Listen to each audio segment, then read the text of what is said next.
Good evening and welcome. I'm Jonathan Vanderbilt, your mayor for the Village of Park Forest. The board and I are taking this time to recognize Black History Month in the Village of Park Forest.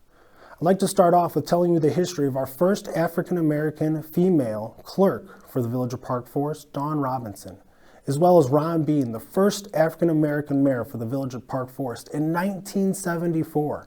He was instrumental in increasing the downtown footpath in the village, as well as bringing us juniper towers to help our senior population. Those are just a few of the accolades that have been brought before us.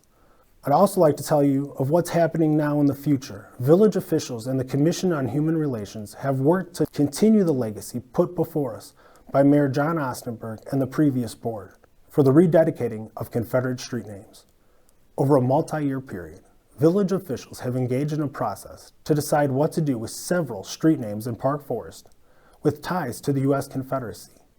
After much dialogue and community input, myself and the Board of Trustees took action to rededicate street names. All of the rededicated names came from dozens of suggestions proposed by Park Forest residents, and in particular, 4 different residents. I'd like to thank those residents as well as the many others who put the suggestions in of what these Confederate street names should be tied to and how they reflect the Village of Park Forest. Thank you to the Commission on Human Relations and the board's commission that helped to really direct and guide this process. We thank you, and let's never forget that Black history is American history.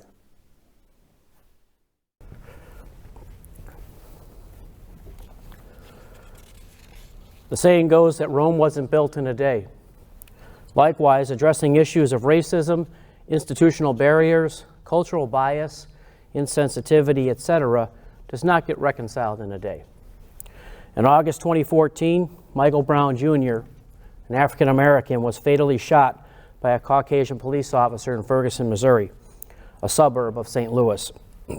In taking a closer look at Ferguson, then Park Forest Mayor John Ostenberg noticed rather stark similarities between that community and Park Forest.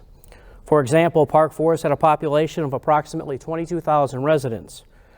At the time, Ferguson had 20,700 residents. Park Forest is a suburb of a large city. Ferguson is only 12 miles from St. Louis. Park Forest is 20 miles outside of downtown Chicago. Ferguson was 67% minority, 25% white. That compared very similarly to Park Forest's own demographic breakdown. Finally, the majority of the leadership team and staff of the city of Ferguson was white, another similarity to Park Forest. Mayor Ostenberg thought what happened in Ferguson could just as easily happen in Park Forest if careful thought and diligence did not take place. Around that time, the National League of Cities began exploring something called race, equity, and leadership. It became known as the REAL Initiative, based on the acronym formed by the words race, equity, and leadership. In short, the premise was that sound leadership at the local government level could not sit idly by.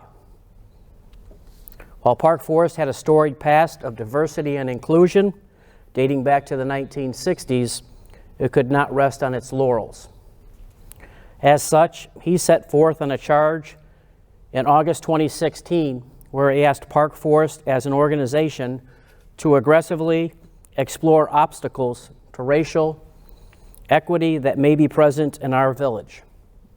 Furthermore, the necessary actions should be taken for eliminating those obstacles.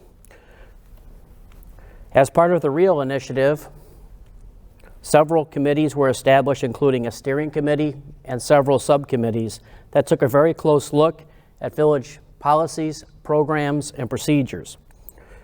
The goal was to look at village ordinances, programs, and actions that were not inequitable, to make sure that they were not inequitable to any specific racial group. Additionally, a closer look was taken to whether enforcement of ordinances could be seen as inequitable in any way. In August 2017, a white man deliberately drove his car into a crowd of people peacefully protesting a rally in Charlottesville, Virginia. that was called the Unite the Right rally. One person was killed and 35 people were injured. At the very next board meeting, Mayor Ostenberg laid down the following charges. 1, the community would continue its work underway with the Rio Steering Committee. 2, Park Forest Commission on Human Relations was to undertake proactive steps to promote racial interaction and harmony in the community by developing a lecture series to address issues of race, including presentations by respected authorities on the subject, accompanied by interactive group discussion. And 3, a standing board committee was tasked with reviewing streets in Park Forest that are named for figures connected to the Confederate States of America, including Jefferson Davis, Robert E. Lee, and Thomas Stonewall Jackson, etc. The intent was to assess the potential for renaming those streets. The board committee tasked with Confederate street name projects was chaired by Trustee May Brandon. It included Trustees Tiffany Graham, Robert McCrae, and Georgia O'Neill.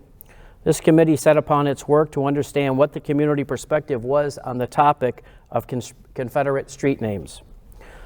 The whole north end of the community was an ode to Abraham Lincoln, our nation's 16th president. East and West Lincoln would have numerous street names tied to his time in office. Clearly, the streets with ties to the Confederacy were not necessarily a celebration. Rather, they were just tied to the Lincoln era. However, discussion needed to take place in the community and how the community felt. In particular, were such street names a source of pain for residents of color that needed to be reconciled through thoughtful action? A community forum was held right here in Freedom Hall in January of 2018. Plenty of residential feedback was received. Some opined that changing the street names was akin to trying to erase history, and that this would not be the best route.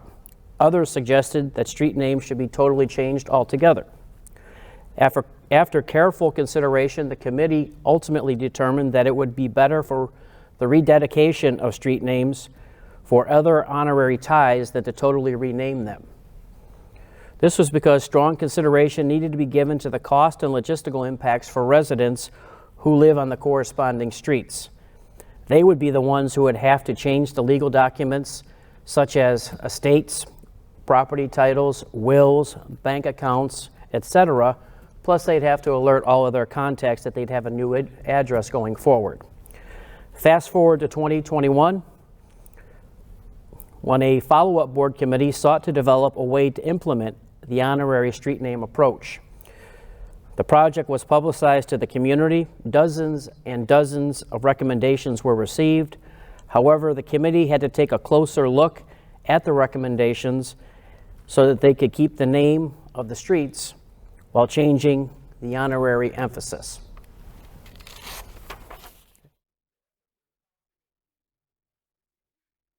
Welcome. My name is Ella Jones, and I am the Vice Chair for the Committee of Human Relations in Park Forest. We thank you all for joining us today, whether you are in the room today for the special screening or online. This year's Black History Month program will cover the celebration of our Black history and culture. We will entertain you with music, poetry, share how and why we chose to rededicate some of our streets, and close out with a guest speaker. To kick off the show with a jazz song that has been resung and performed by many. Jazz is a music genre that generated in the African American communities of New Orleans, Louisiana, in the late 19th and early 20th centuries. With its roots in blues and ragtime, jazz has roots in European harmony and African rhythmic rituals. As jazz spread around the world, it drew on national, regional, and local music cultures, which gave rise to different styles. This song we selected has a bit of a jazz and blues flavor, and it dates back as early as the 1950s. Since then, a variety of artists picked up the song and added their own twists, such as Little Willie John, Ella Fitzgerald, Buddy Guy, Ray Charles, and Natalie Cole and many more. This is a group performing today's includes a Park Forest resident and 2 village staff members. Let's enjoy their version created by Eclectic Souls, Fever.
Hi, I'm Commissioner Sarita Price of the Human Relations Commission. The Board Committee C was tasked to rededicating 4 street names. The committee included Trustee Teresa Settles, Chair, Trustee Tiffany Graham, Trustees Maya Hardy, and Trustee Candace Herron. I will read the resolution provided, and the Chair Trustee Teresa Settles will share the process taken to get to this decision. A resolution rededicating Davis Street, Early Street, Jackson Street, and Lee Street. Whereas the Village of Park Forest places great value on the diverse citizenry which makes up the Park Forest community, values that have been evident since as far back as 1953 with the creation of the Park Forest Commission on Human Relations. And whereas a directive in establishing this commission was recognizing of the value and dignity of each person, and that community should foster and stimulate the improvement of human relations among and between citizens of all races, colors, creeds, national origins, and economic and educational levels, so as to provide all equal opportunity to grow, participate, and share to the best of their ability in the economic, educational, political, social, and judicial systems. And whereas the village's rich history of embracing and showcasing its diversity has been evident with celebrations of residents from all sectors of society. And whereas while Park Forest has much to be proud of in its commitment to diversity and promoting harmony in racial relations, this work is never complete. And whereas Park Forest established a race, equity, and leadership program which took a closer look at many different facets related to the village's policies, practices, and procedures, a direction in which included close review of issues which might impede the fullest extent of racial equity. And whereas one of the results of this work was to assess affiliations in Park Forest that might be tied to the U.S. Confederacy during our nation's Civil War, and closer review found that 4 streets in the Lincolnwood areas had tied to Confederacy: Davis Street, Early Street, Jackson Street, and Lee Street. And whereas Park Forest, as a truly equitable community, cannot continue to have legacies which may cause pain or discord for any of its residents. Let's welcome Trustee and Chair Teresa Settles of the Commission C Task Force.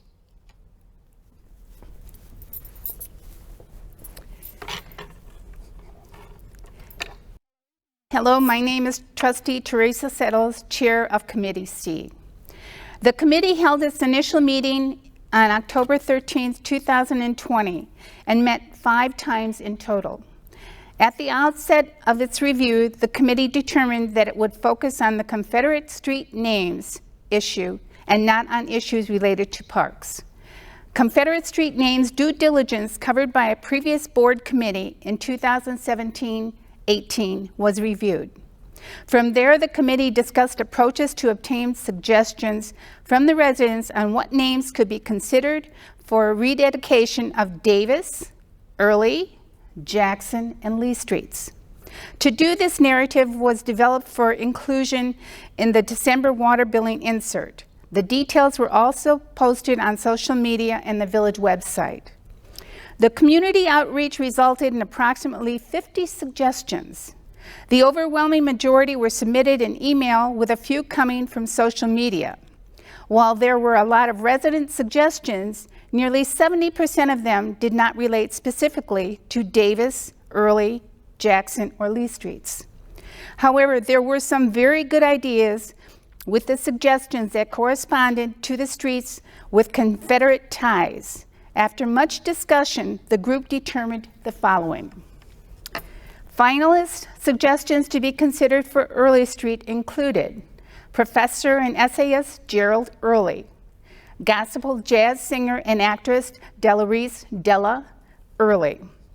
The preferred suggestion for Jackson Street is Congressional Medal of Honor winner Arthur J. Jackson. Finalist suggestions to be considered for Lee Street included novelist Harper Lee and martial arts Bruce Lee. After taking some additional time to think over the finalists, the committee determined the following selections: author, activist, and Professor Angela Davis for Davis Street, professor and essayist Gerald Early for Early Street, Congressional Medal of Honor winner Arthur J. Jackson for Jackson Street, novelist Harper Lee for Lee Street. Let's check out a quick video of the unveiling of the new streets, and then welcome Trustee Maya Hardy to share a little background on one of the finalists.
Good morning. We're at the intersection of Davis and Jackson Streets.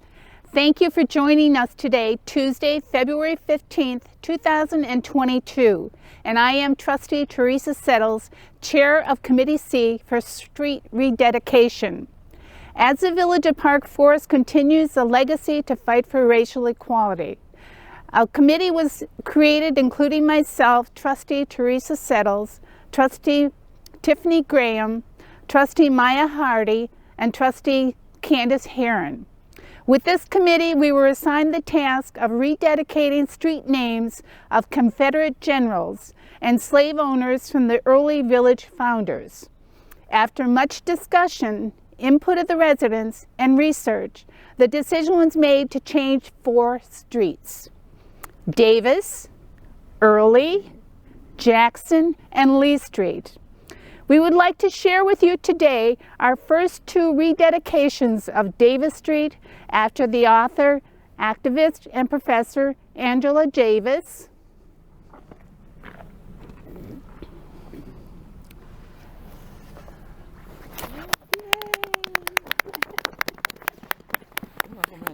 And Jackson Street rededication to Congressional Medal of Honor winner Arthur J. Jackson.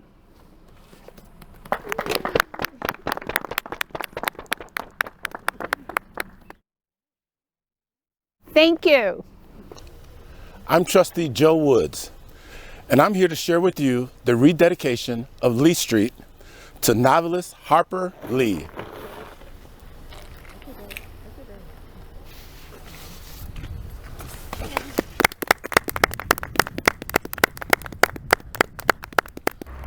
Good morning. I'm Trustee Maya Hardy, and I'm here to share with you the 3rd rededication of Early Street to Professor and essayist Gerald Early.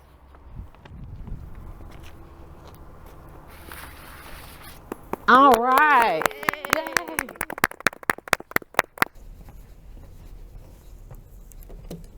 Hello, I'm Trustee Maya Hardy. I too was a member of Committee C. Activist, author, and professor Angela Davis was born in Birmingham, Alabama, and as early as 15, she earned a scholarship and traveled to New York to complete high school, to Germany to study for 2 years, and then to the University of Paris for another year. After returning to the United States, Davis attended Brandeis University, where she graduated magna cum laude in 1965. Davis then returned to Germany for further study before enrolling in the University of California, San Diego, where she earned a Master of Arts degree in 1968. Davis toured across the United States and the world, lecturing on prison reform, wrote several books, and served on the advisory board of the Prison Activist Resource Center. Davis also co-founded the Committees of Correspondence, an organization that seeks to unite all socialist groups in the United States. After spending time traveling and lecturing, Davis returned to teaching. She was a professor at the University of California, Santa Cruz, where she taught courses on the history of consciousness, retiring in 2008. Davis has continued to lecture at many prestigious universities, discussing issues regarding race, the criminal justice system, and women's rights. In 2017, Davis was a featured speaker and made an honorary co-chair at the Women's March on Washington after Donald Trump's inauguration. I would now like to introduce Ms. Evelyn Randall to share a little background about the next finalist.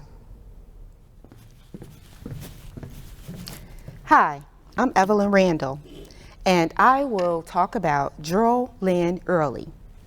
He was born April 21st, 1952 in Philadelphia, Pennsylvania. He is an example of excellence in the arts, an American essayist and cultural critic who has written about jazz and sports, which included Miles Davis, Sammy Davis Jr., Muhammad Ali, and many more. He was inducted into St. Louis Hall of Fame and currently is the Merle Kling Professor at Washington University. He works in the Department of English of Modern Letters of African American Studies, African Studies, American Culture Studies, and director of Center for Joint Projects in the Humanities and Social Sciences, where he joined the faculty in 1982.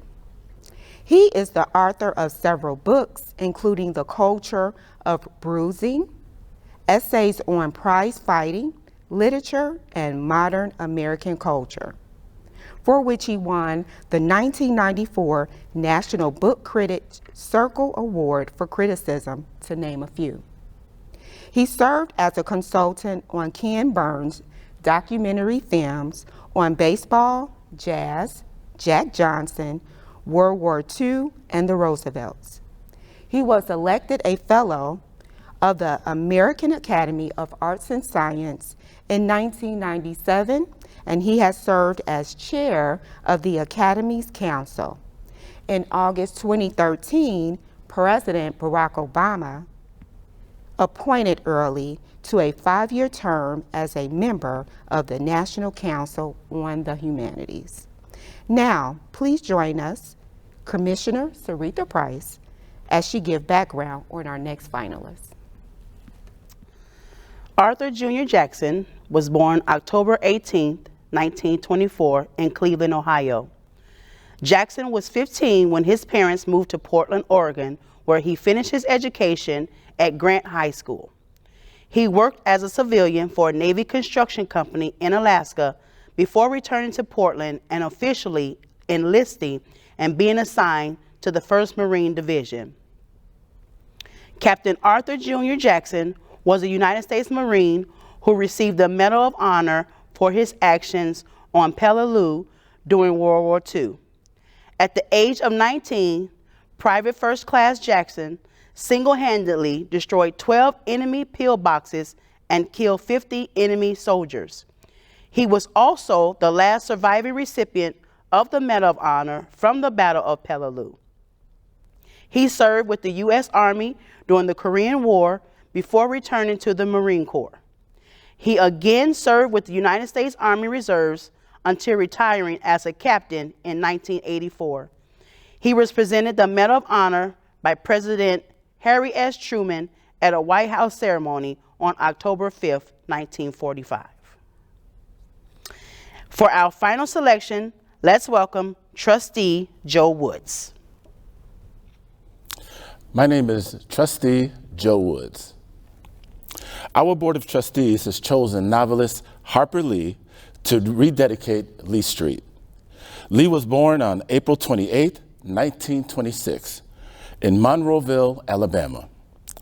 She received the country's highest literary awards, the Pulitzer Prize Award and the Presidential Medal of Freedom. Her single novel was one of the most important literary events created in America during the 20th century. In high school, Lee developed an interest in English literature. Lee published 2 books in her lifetime, To Kill a Mockingbird, which we can all remember reading in high school, and Go Set a Watchman. She also worked on and off with her friend Capote on his famed book, In Cold Blood.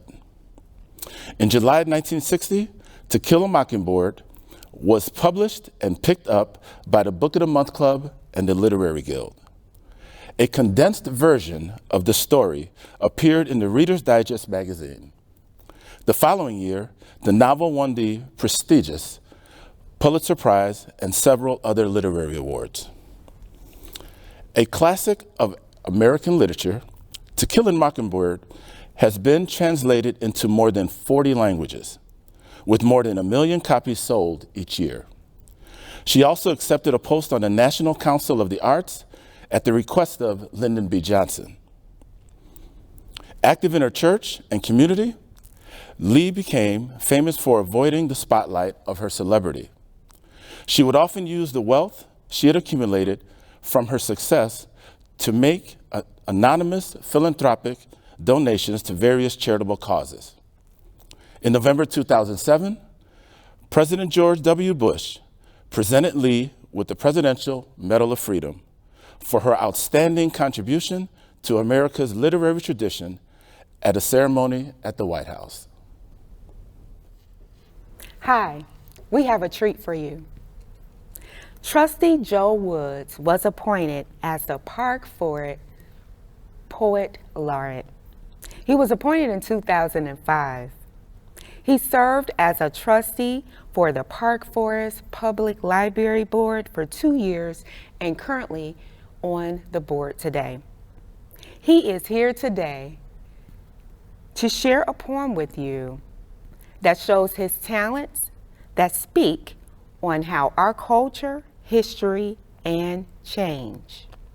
Let's welcome Trustee Joe Woods. In honor of Black History Month, I share this piece. To my mother Doris, who knitted my pattern of thought with grandma's hands. This piece is entitled, Black Goes with Everything, If My Soul Could Wear Clothes. Tommy Hilfiger said he didn't make his clothes for the black figure. Yet you eye it, buy it, incomplete without it. Does it make you feel bigger, badder, better? Or does it attract an hourglass figure? Go figure. FUBU, the designer guru who got the best of you. For it in its kind knew what was most important to you, an appearance that won't get you clearance. To the celestial club, the one the prophet spoke of, you see, Nike seeped into your psyche. Thus psyched thee into opening your mentality with audacity, made its own key. But I ain't mad at you, Mikey. Forgive me, but I never gave amazed praise to the days glazed with worship ways to Azad instead of my God. Feli's fiat fantasy failed to fulfill me. Do you feel me? Descending Tommy Hills, hence ascending to a greater part of me, the part of me you don't see, my link to immortality, declaring not wardrobe, but peace robe, the clothes to my soul. I got Langston Hughes shoes with a Nat King Cole sole and Stevie Wonder wingtips. Red Fox socks and Paul Robeson pants pressed with a Malcolm crease and Sidney Poitier pleats, all held up with my Muhammad Ali championship belt. I got a Frederick Douglass dress shirt with Martin Luther King cufflinks and Belafonte buttons, a Jackie Robinson jacket with Satchel Paige pockets, a Bojangles bow tie and Coltrane coattails. And when I really feel like there ain't nothing I can't do, I wear my Shaka Zulu zoot suit. And as I take that slow soul stroll down County Cullum's Heritage Avenue, Spicy Grove, Cinnamon Tree, with a solstice soul kiss my soulmate greets me, draped in a Dorothy Dandridge dress made of Sarah Vaughan silk and Nancy Wilson satin. Styling Mahalia manicure, precious Lord, take my hand, and a Billie Holiday hairdo. She wears a mini Riverton miniskirt stitched with Harriet Tubman thread and woven with Phyllis Whitley wool. A Rosa Parks pair of Sojourner Truth boots.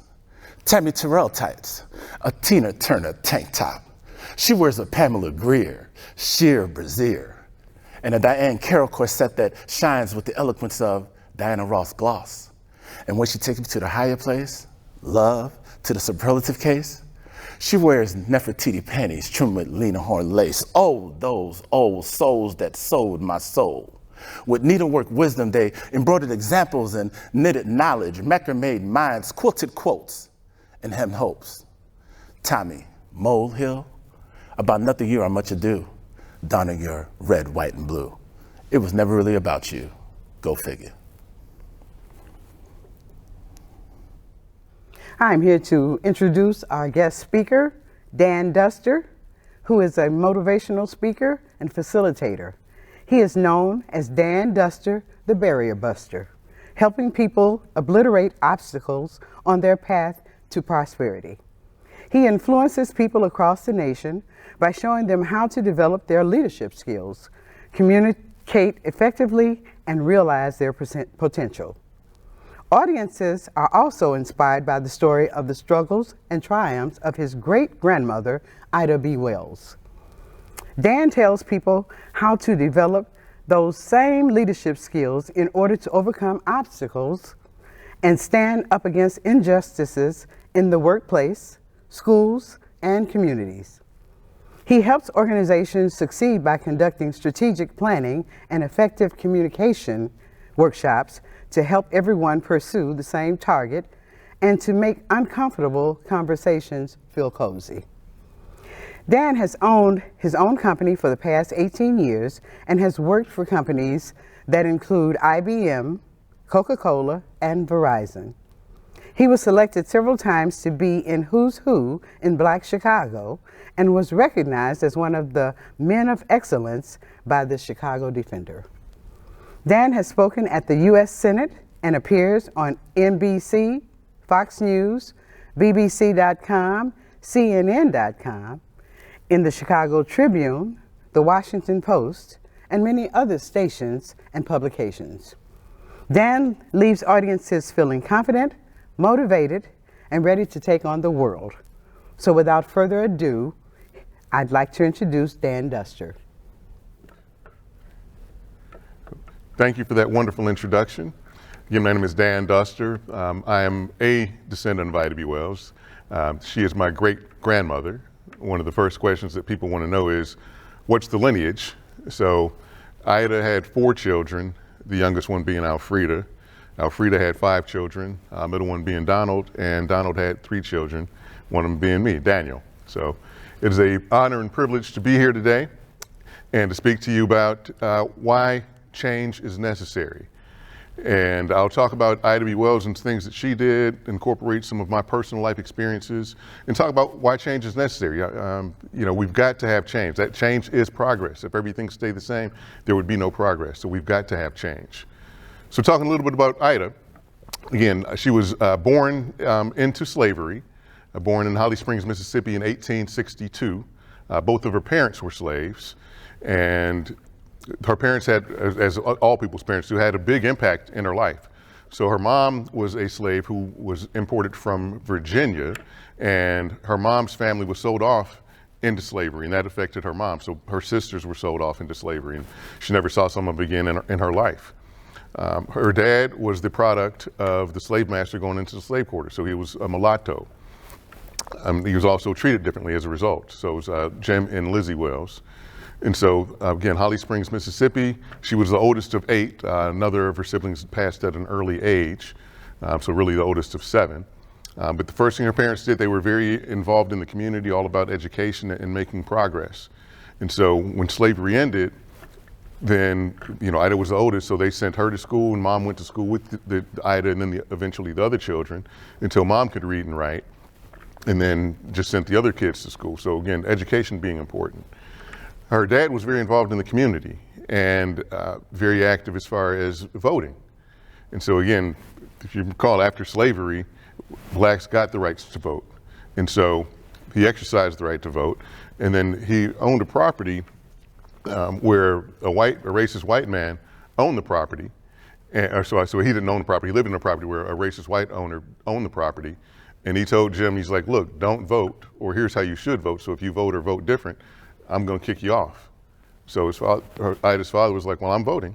And so he did, and true to his word, the racist property owner kicked Jim Wells and the family off. And Ida saw that, and she's like, where's the justice? Like, we've got the right to vote, but we exercise the right, and you know, we get this type of consequence. That's not fair, that's not justice.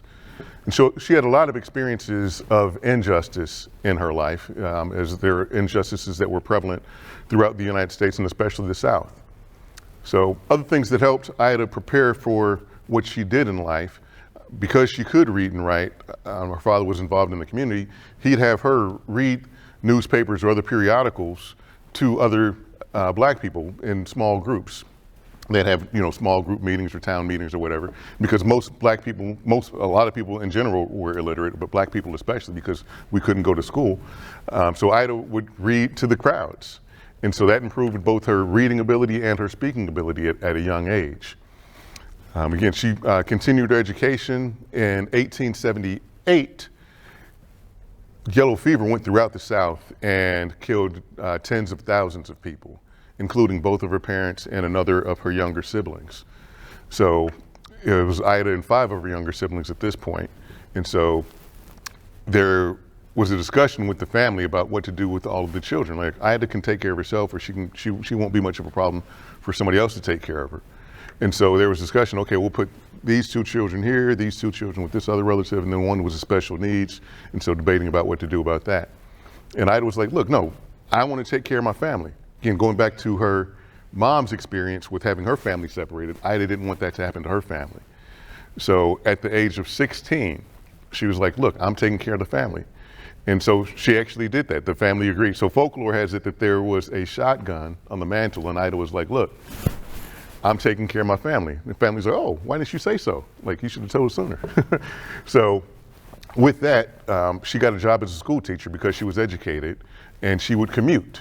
And so during the week, she'd go teach and then come back on the weekends. Now, of course, she had support from other people in the family, but what was her major objective, which happened, was her family unit stayed together. And so that was important to her. Again, I'm 53. If you told me right now you got to take care of 5 kids, I'd be like, hey, I need some help. At any rate, other things that she did and incorporating about change, she, again, from there she moved to Memphis eventually and got a job as a school teacher there, and was there for several years. And during that time frame, 1884, well, then 70 years before Rosa Parks, and again, all due respect to Rosa, but civil rights movement didn't start there and it didn't end in 68. It started way before then and it continues right now, which is another reason that we need to have change happen.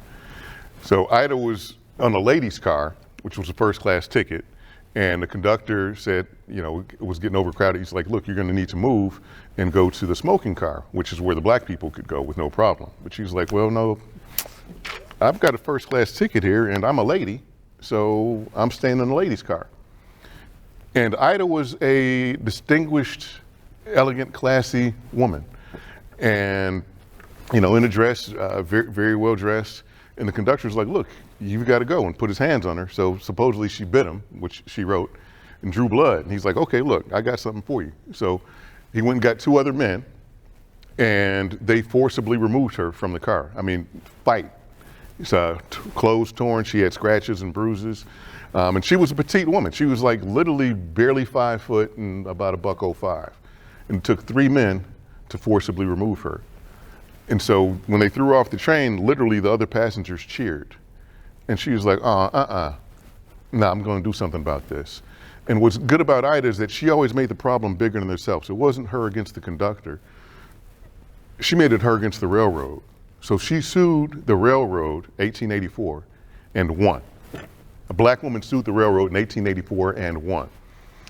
Unfortunately, that was overturned by the higher courts a few years later, again, impacting her crusade for justice. But the thing is that she made it much bigger than herself. She's like, this is the way this is what it is, but change needs to happen. This isn't right. This is not just, not for me, but not for any black woman. And so that was another example of things that she did to help affect change in her community and the world. 1889, she's a school teacher in Memphis, also a freelance writer. So she writes an article about the disparity in the black schools versus the white schools. And so the white schools are properly funded, adequate class sizes, and proper resources. The black schools are overcrowded, underfunded, and under-resourced. And it's unfortunate because you could literally write that article, read that article in most major cities, and it still applies today. So they didn't fire her, but what happened was the next school year they did not renew her contract. So she finished out that semester, and then next year she was out of work. So she was forced into getting other employment. So she negotiated with the owner of the Memphis Free Speech and became part owner and lead editor of the paper. And again, at the time, women writers, if there were, which there were just literally a few, would write about nice things and the stereotypical women things of that time frame. And I was like, no, I'm going to write about politics. I'm going to write, about things that are happening that are relevant. So a change agent at all aspects of it. 1892, she's got 3 friends who were lynched. And prior to that, kind of like today, you look at the media, which the newspaper was the main form of media back then. If you see or read something, you tend to believe it. You see, okay, well, this man was accused of this, or he's going to jail for that, or this happened. You may say, well, I don't know if they did all that. They probably did something that made it legitimate or made it it worthwhile for them to receive that punishment. And so I would read about lynchings, and she's like, okay, well, not sure if they did it, but they probably did something, so they deserved it. So 1892, she's out of town when it happens, but there are 3 men, so there's several men who are part owner of a grocery store, the People's Grocery Store in Memphis, Tennessee.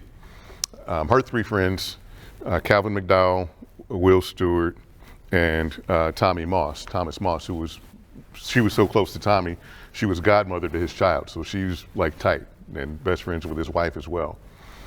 And so a racist white store owner who had a store across the way from the People's Grocery, there was an incident. Bottom line, things escalated. Some racist white men took up in arms to go destroy the People's Grocery. Some black men took up in arms to defend themselves. I think 2 of the white people got shot, 2 white men got shot. All the townspeople rounded up as many of the black men they could, put them in jail. There was a black militia at the time that used to protect people in the South. They came to protect the black men at the jail. After 2 or 3 days, it was determined that the white men that had gotten shot were going to survive, and the militia felt it was okay, so they backed out. That night, racist white people got those 3 men in particular, Calvin McDowell, Will Stewart, Thomas Moss, took them from a place called the Curve to down the way a bit, and beaten, tortured, and killed them. That's the definition of lynching. And Tommy begged for his life. He's like, look, I've got a baby and I've got a wife at home with another baby on the way. Please don't kill me. They killed him anyway. Will Stewart allegedly had 3 of his fingers blown off, indicating a struggle. And supposedly said at that instant, before he died, he's like, look, tell my people to go west. There is no justice for them here. So again, Ida was out of town when it happened. So she got back and did some investigations and found out that some of the prominent townspeople and the authorities were involved in this lynching. And then when it was written up, it was like, well, these equivalent of thugs, did this. And she's like, what? No, these are my boys. These are upstanding men in the community. If they're calling them thugs, then let me think about all these other lynchings that have happened and what could have happened with that. So she became pretty much America's first investigative journalist to effect change. So she went and interviewed, again, there were over 200 plus lynchings that she went and interviewed people to say, hey, what happened? And interviewed both some of the alleged victims and or bystanders or, some of the eyewitnesses, and found out that, more often than not, the lynching was not justified. And in some instances, in allegations of rape, there was no sex at all, or in some instances, consensual sex. So she eventually published this, and of course, the racist white people went and destroyed her printing press. And our family, she does not write about that, but we feel she was strategically out of town when that publication came out, knowing that that was going to incite some violence. So again, some other things that she did just to respect time is during that same year, she traveled to Europe, to England and Scotland, to talk about the atrocities of lynching. Again, because America's got pride. Hey, we're founded on life, liberty, pursuit of happiness, freedom, and justice for all. She's like, no, here's what's happening with the Negro. And would have pictures, because people would take pictures. Lynchings in some instances were events that people traveled to, and it was planned. And she's like, here's what's happening. And so she initiated some boycotts. It never really happened, but still brought light to what's happening in the U.S. So at the time, Europe, or Great Britain, was the largest importer of cotton. U.S. was the greatest exporter. And so it shed light on what was happening. So in Memphis in particular, which had lynchings regularly every year, lynchings didn't happen there for another 20 years after her going to Europe and talking about what was happening here. So you talk about change. She effected change immediately and, for the most part, sustainably. Coming back, she lived in New York for a little bit, wrote with the newspaper there, then came to Chicago in 1893 for the World's Fair and wanted to boycott the World's Fair for the absence of the Negro in the World's Fair. And so she was contemporaries with Frederick Douglass, and Frederick's mindset was, hey, regarding injustices or equal rights, like, hey, if a loaf of bread example, Frederick was like, hey, if you owe me a loaf of bread and you give me half a loaf, that's progress. Ida's like, if you owe me a loaf of bread and you give me half a loaf, I need my other half a loaf. I don't care about progress. I want justice. I want what's entitled to me. And so they had, they again, in any civil rights movement, nobody ever agrees. I remember talking to people about the 60s, and we said, man, I wish we had it together like in the 60s. It's like, we were never together. Sometimes we was like, okay, we're gonna do march. We weren't sure. Somebody just start walking and then people follow. Or people were literally at odds, like, no, don't do that. So another thing when it comes to change is don't think that everybody's gonna agree with that, with whatever you're trying to do. Sometimes it takes you being a leader of one yourself and doing that and making that progress and making that change happen. So she, Ferdinand Barnett, who was a prominent civil rights attorney in Chicago, a widower. He had married and had children with a black woman who was supposed to be the first black woman to graduate from Michigan. And when she passed away, he's like, man, I still want to marry another powerful black woman. So when he met Ida, he was like, yeah, we need to get married. So they, after the World's Fair, she traveled back and forth, eventually moved to Chicago, 1894. They courted, or he courted and pursued her for a while, finally got married. And Ferdinand was also the owner of the Conservator, which was Chicago's first black-owned newspaper. And so part of Ida's negotiation for the marriage was, well, I'm married, but yeah, I need to own that newspaper too. So Ferdinand, being wise, acquiesced, and Ida was the owner and editor of the Conservator newspaper. So had a couple of children, would travel with them, and it was again contemporaries with Susan B. Anthony, Elizabeth Cady Stanton, and not necessarily friends, but they're like, hey, we want. So Elizabeth Cady Stanton, Susan B. Anthony wanted voting rights specifically for white women. And I was like, look, if you say women, I'm going to say women, and we'll fight this fight together, even though I don't agree with everything that you're doing. This is still our fight. And so she did that as well, and was challenged by some people because, like, well, you can't be a woman suffragist and be married and have a kid, because that at the time seemed to be conflicting. Because again, if you're married, then you can't be, if you're a married woman, that means that you're, at that time, it had a different perspective in the family. But Ida was like, no, here's what I'm doing. Yes, I'm a suffragist. I'm fighting for women's rights. So other things that she did that reflected change in the interest of time, one of the founding members of the NAACP, and pretty much soon after did not recuse herself from the organization because she felt they were not adamant enough about anti-lynching. She twice met with President William McKinley in late 1800s to talk about making lynching a federal crime. The quick significance of that is if it's a federal crime, you get federal resources. If it's, because you say lynching is murder, murder is murder, what's the big deal? Well, if I'm local and I'm the sheriff and I'm investigating a murder and I know who did it and I go fishing with them or it's my cousin, guess what? Nobody's going to jail. And that's what happened with literally 99% of lynchings. Nobody went to jail. And had it been a federal crime, you get federal resources, people would have gone to jail for that. And then it would have affected lynching because it's like, okay, if I do something, there's a consequence, which includes jail and or death, I'm not gonna do it. So she met with the president to effect that change. Unfortunately, it never happened. And lynching is still not a federal crime. Longer story for a different day on that.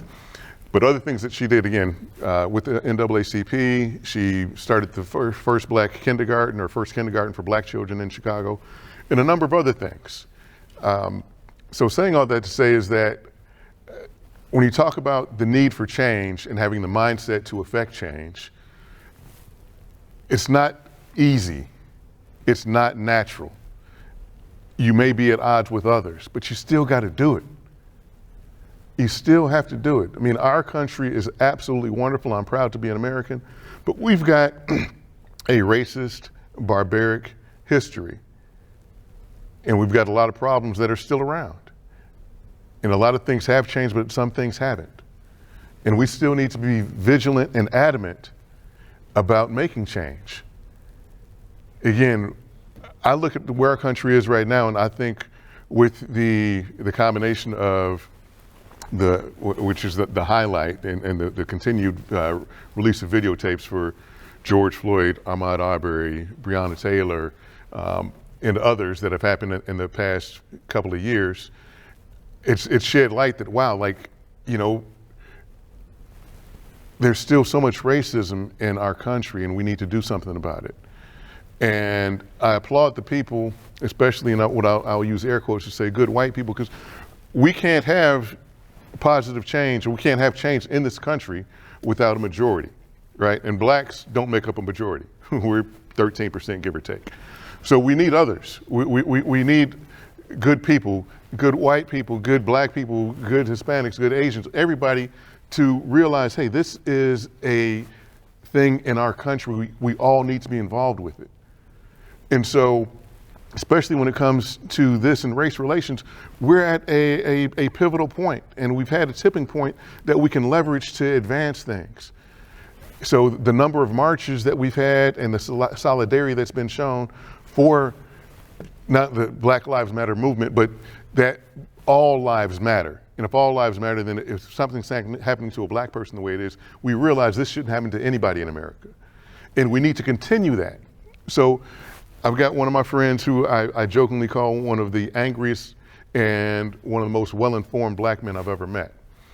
And he was like, you know what, forget about all this going to the march. Like, if they don't do anything afterwards, it's all for naught. Like, I can go to a march with you and hold the hand up and say Black Lives Matter, or All Lives Matter, whatever it is. But if I don't do anything after that, and I go home to my community, because Chicago still, it's wonderful that it's still one of the most diverse cities in the U.S., if not the world. It's also still one of the most segregated. And so if you go to the march and you go back home to your comfortable community and don't do anything else, then this is all for naught. So we've got to continue to make change, to push effort.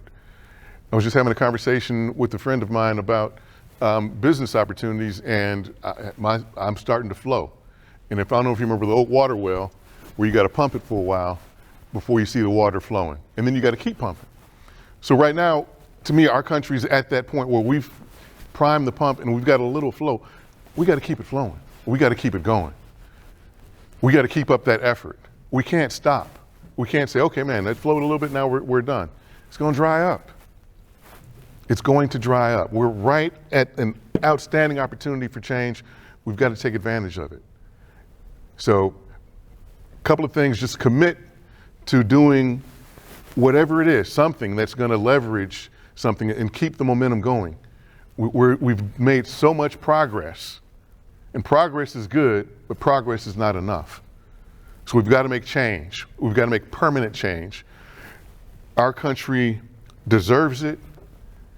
Our country is worthy of it, and it's up to you to do it. We can't wait on anybody else. It's not up to somebody else. Speaking of change, especially as it relates to this country and recognizing women and women of color, a lot of great things going on. So just in Ida B. Wells alone, Chicago's renamed Congress Parkway, one of the busiest thoroughfares in Chicago. And that's the first street to be renamed after a woman of color in Chicago. There's the Ida B. Wells Monument, which is kind of in the middle of where her housing development used to be, right at 37th and Langley, pretty much 37th place in Langley. One of the largest monuments for women in America, if not the world. It's between 35 and 40 feet high,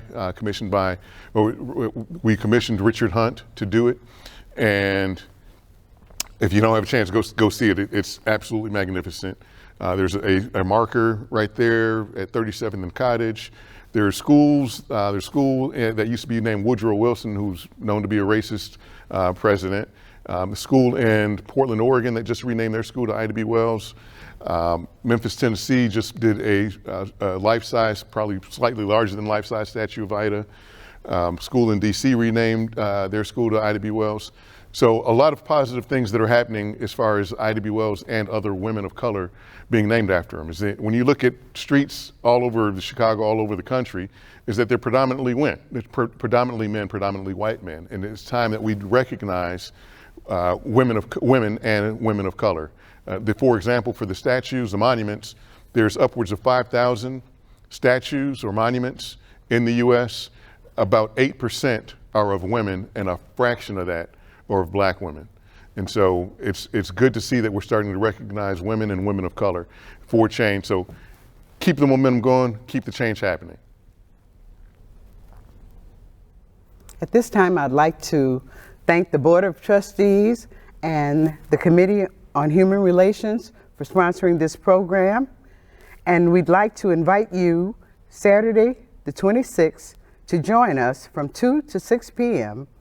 for for the Black Foodies Pop-Up and Black Business Crawl in downtown Park Forest, starting at Popping Plates at 345 Main Street. Also, check our website for upcoming events, www.villageofparkforest.com. We thank you for your time.